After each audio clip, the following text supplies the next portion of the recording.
One of the things I said to myself when I started this channel was, I'm never going to talk about the Emirates airline. But at the time of making this, I'm in lockdown and I'm running out of unused footage, so here we are. The Emirates airline, for non-Londoners, is a cable car that runs between the Royal Docks and the Greenwich Peninsula in East London.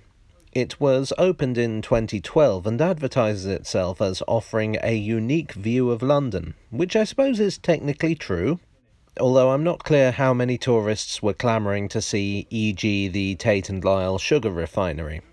I mean, it's not exactly the London Eye. The plan was proposed in the late 90s. At this time, the government were very optimistic about the prospects of the Millennium Dome, and the redevelopment of the Docklands area was well underway. It was the perfect time for a new form of transport, Britain's first urban cable car. Unfortunately, financial backing collapsed. The plan was revived in 2010. It was originally projected to cost £25 million, but costs rose to £60 million due to various unbudgeted-for expenses. The cable car opened a month before the 2012 Olympics, which were based around East London, and oh my goodness, that was 8 years ago now. I feel so old. The name Emirates Airline refers to the fact that it's sponsored by Emirates, which is an airline, so every time you Google Emirates Airline with airline as one word, you get directed to the actual airline. It's all very confusing.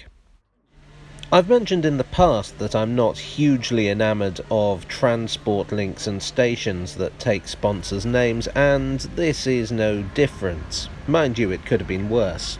TfL originally approached News International about sponsorship, so it could have been the Rupert Murdoch cable car.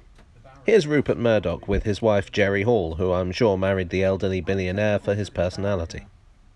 I don't know if my bias is clear yet, but I just don't much like the cable car. This is entirely irrational. It's not even about the sponsorship. I think it's TfL's insistence that this is a useful transport link on a par with the Underground, the Docklands Light Railway or the trams, which it isn't. It's a ride. Yes, it provides a cross-river link. You can pay the fare with contactless or pay-as-you-go Oyster, but it's not included in, for instance, the Oyster season ticket. The fare is £3.50 as compared to £1.70 at peak times and £1.50 off-peak, covering the same route by other forms of transport. Is there a speed advantage, though? Well, maybe. The alternative route is to take the DLR from Royal Victoria, one stop along the line to Canning Town, then change onto the Jubilee line and go one stop to North Greenwich. So it's not exactly a long trip, but there's that change at Canning Town which potentially adds precious minutes. If you're in a hurry and the cable car isn't too busy, you might be better off taking that route. But that raises another question. Why would you be in a hurry? One end of the route has the O2 Arena, and the other has the XL Centre within walking distance, but it's not like this is the bustling heart of the city. Unless you specifically happen to be at one of the stations and your destination specifically happens to be something right by the other station, there is no advantage in cable carring. The airline is also liable to be closed due to high winds or worldwide pandemics. Despite all this, it's on the tube map, like it was a tram or something.